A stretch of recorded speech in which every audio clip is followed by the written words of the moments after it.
Welcome to Aishwarya online academy. ఇప్పుడు మనం వెల్జాల్ గ్రామం గురించి తెలుసుకుందాం. వెల్జాల్ గ్రామం అనేది తలకొండపల్లి మండలం, రంగారెడ్డి జిల్లాలో ప్రస్తుతం ఉంది. ఈ ఊరు ప్రస్తుతం బతుకమ్మకు ప్రసిద్ధి. తెలంగాణ ఉద్యమ సమయంలో బతుకమ్మను లైఫ్ను చూపించినటువంటి టీవీ ఛానల్స్ ఉన్నాయి. ఇక్కడ చుట్టుపక్కల గ్రామాలు ఏర్పడక ముందుకే ఈ గ్రామం ఏర్పడింది. హాస్టల్ వసతితో పాటు విద్యా వసతి కల్పించి ప్రస్తుతం ఉన్నటువంటి ఎంతోమంది నాయకులు, ఎంతోమంది మేధావులు, ఉన్నత ఉద్యోగులు ఈ గ్రామంలో ఉండి చదువుకున్నటువంటి వ్యక్తులు చాలామంది ఉన్నారు. అటువంటి వెల్జాల్ చరిత్రను గురించి మీకు తెలుసా? వెల్జాల్కి ఆ పేరు ఎలా వచ్చింది? వెల్జాల్కు మరో పేరు యజశాల అని మీకు తెలుసా? యజశాల అని ఎందుకు ఆ పేరు వచ్చింది? వెల్జాల్లో ఉన్నటువంటి ప్రసిద్ధ దేవాలయాలేమి? అనేక దేవాలయాలకు ప్రసిద్ధిగాంచినటువంటి వెల్జాల్ గ్రామం గురించి బిఎన్ శాస్త్రి పుస్తకంలో ఏముంది? బిఎన్ శాస్త్రి తెలంగాణ ప్రసిద్ధ చరిత్రకారుడు.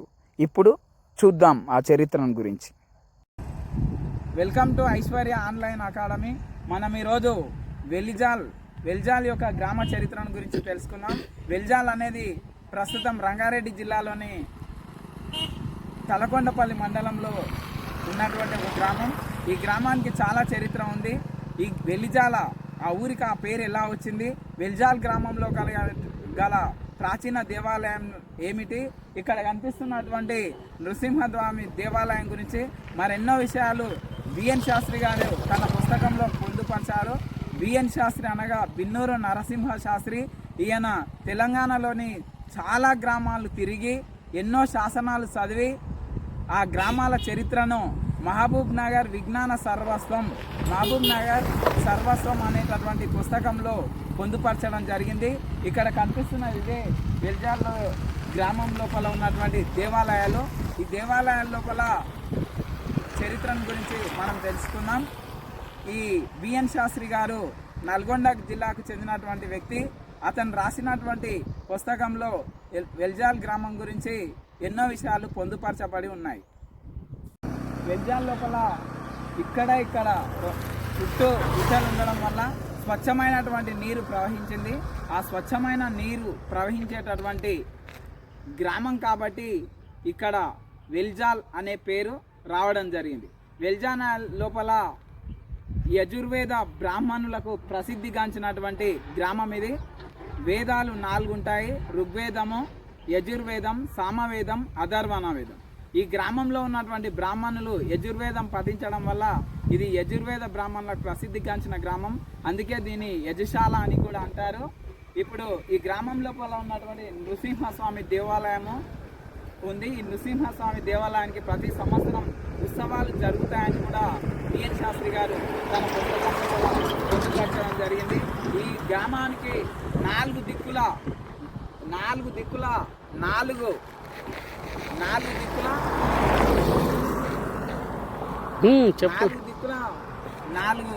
ఆంజనేయ స్వామి గుడులు ఉన్నాయి. ఈ గ్రామం యొక్క ప్రత్యేకత 4 వైపులా ఆంజనేయ స్వామి గుడులు ఉండడం. ఈ గ్రామం లోపల అదేవిధంగా రంగనాథ స్వామి ఆలయం ఉంది. రంగనాథ స్వామి ఆలయం లోపల రంగనాథ స్వామి ఒక శయనించినట్టుగా ఉంటారు. ఆ రంగనాథ స్వామి పాదాల ఒక భూదేవి వంటి దేవతల విగ్రహాలు ఉన్నాయి. బిఎన్ శాస్త్రి గారి పుస్తకం. ఈ పుస్తకంలోనే వెల్జాల్ గ్రామం యొక్క దేవాలయాలు, గ్రామం యొక్క చరిత్ర ఇందులో పొందపరచబడి ఉన్నది. ఇప్పుడు మనం ఈ పుస్తకంలో ఉన్నటువంటి విషయాలను స్క్రీన్ పైన చూద్దాం. వెల్జాల్ గురించి బిఎన్ శాస్త్రి పుస్తకంలో ఆ వేల కొలది పేజీలు ఉన్నటువంటి ఆ పుస్తకంలో ఈ విధంగా పొందుపరిచాడు. ఇప్పుడు మన స్క్రీన్ పైన కనబడుతుంది, చూడొచ్చు. వెల్జాల్ అనేది ప్రస్తుతం తలకొండపల్లి మండలంలో ఉంది. ఇది జిల్లాల పునర్వ్యవస్థీకరణ తర్వాత రంగారెడ్డి జిల్లాలో ప్రస్తుతం ఉంది. జిల్లాల పరంగా తలకొండపల్లి మండలంలోని వెలిజాల గ్రామం చుట్టూ గుట్టలున్నావని అతను చెప్పడం జరిగింది. మొట్టమొదటిసారిగా 1977లో అశోక్ మెహతా కమిటీ సిఫార్సుల ఆధారంగా 1980వ దశకంలో ఎన్టీ రామారావు గారు మనకు మండలాలను ఏర్పరచడం జరిగింది. ఆ విధంగా ఏర్పడినటువంటి తొలి మండలాల లోపల తలకొండపల్లి కూడా ఒకటి. ఈ వెలిజాల గ్రామం చుట్టూ గుట్టలున్నామని చెప్పడం జరిగింది. ఈ గుట్టల మధ్యల నుండి తెల్లని స్వచ్ఛమైనటువంటి నీరు ప్రవహిస్తుంది. ఈ చల్లని స్వచ్ఛమైన నీరు గుట్టల నుండి ప్రవహిస్తుంది కాబట్టి ఈ గ్రామానికి వెలిజాల అని పేరు వచ్చింది. యజుర్వేద బ్రాహ్మణులకు నిలయమైనటువంటి ఈ గ్రామం యజురాలగా ప్రసిద్ధిగాంచింది.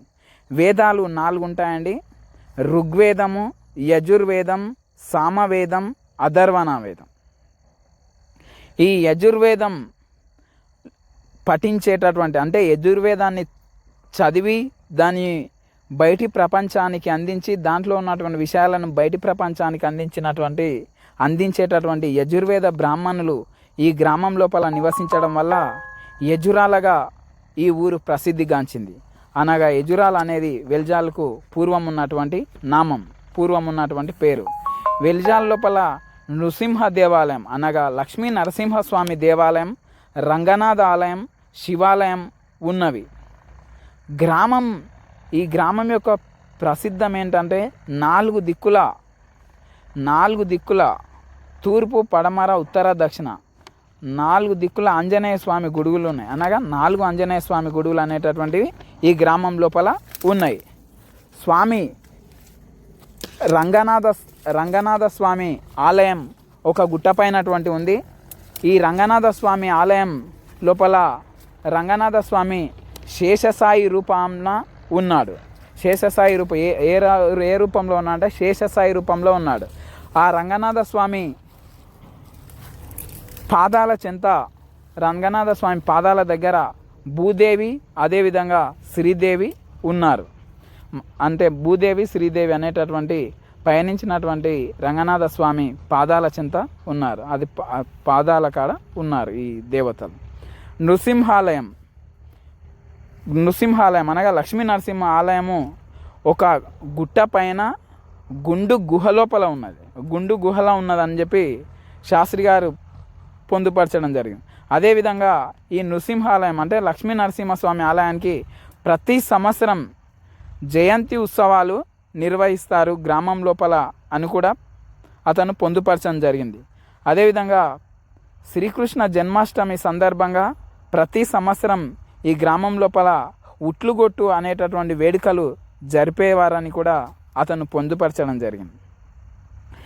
బిఎన్ శాస్త్రి ముఖ్యంగా ఏ గ్రామానికి ఇవ్వనటువంటి ప్రసిద్ధమైనటువంటి విషయాలు ఏంటంటే ఆ గ్రామం పూర్వం యజురాల అని గుట్టల నుండి స్వచ్ఛమైనటువంటి నీరు ప్రవహిస్తుంది కాబట్టి ఆ నీటి వల్ల వెలిజాల అని పిలువబడిందని చెప్పాడు. అదేవిధంగా నృసింహాలయం అంటే లక్ష్మీ నరసింహ ఆలయం గురించి ఇక్కడ ప్రస్తావించడం జరిగింది. మనకు ఇప్పుడు స్క్రీన్ పైన కనిపిస్తున్నటువంటి వ్యక్తే బిఎన్ శాస్త్రి అండి. ఇతనే నల్గొండ జిల్లాకు చెందినటువంటి వ్యక్తి. భారతదేశం లోపల ప్రసిద్ధ శాసనకర్త. అంటే శాసనాలు అంటే గుట్టలలోని రాళ్లపైన, తామ్ర పలకలపైన, కంచుపైన, రాగి రేకులపైన ఉన్నటువంటి అక్షరాలను చదివి చరిత్రను వెలికి తీసినటువంటి మహానుభావుడు. తెలంగాణ లోపల ముఖ్యంగా మహబూబ్ నగర్ విజ్ఞాన సర్వస్వం అనేటటువంటి పుస్తకాన్ని వేల కొలది పేజీలు రాసి గ్రామాలకు ఆ పేరు ఎలా వచ్చింది, గ్రామాల్లో ఉన్నటువంటి ప్రసిద్ధ ఆలయాలు ఏమిటి అనే విషయాన్ని మనకు అందించినటువంటి గొప్ప వ్యక్తి. అందుకే స్క్రీన్ పైన కానీ బిఎన్ శాస్త్రి సాహిత్యం ప్రతి మాట ఒక శాసనమే. అతను చెప్పాడంటే దాంట్లో అబద్ధం ఉండదు. ఈ వీడియోను పూర్తిగా చూసినందుకు ధన్యవాదాలు. వీడియోని చేయడానికి నాకు 3 నుంచి 4 గంటల సమయం పట్టిందండి. Thank you. ఈ వీడియో మీకు నచ్చినట్లయితే లైక్ చేయండి, షేర్ చేయండి, తప్పకుండా సబ్స్క్రైబ్ చేయండి. ధన్యవాదాలు.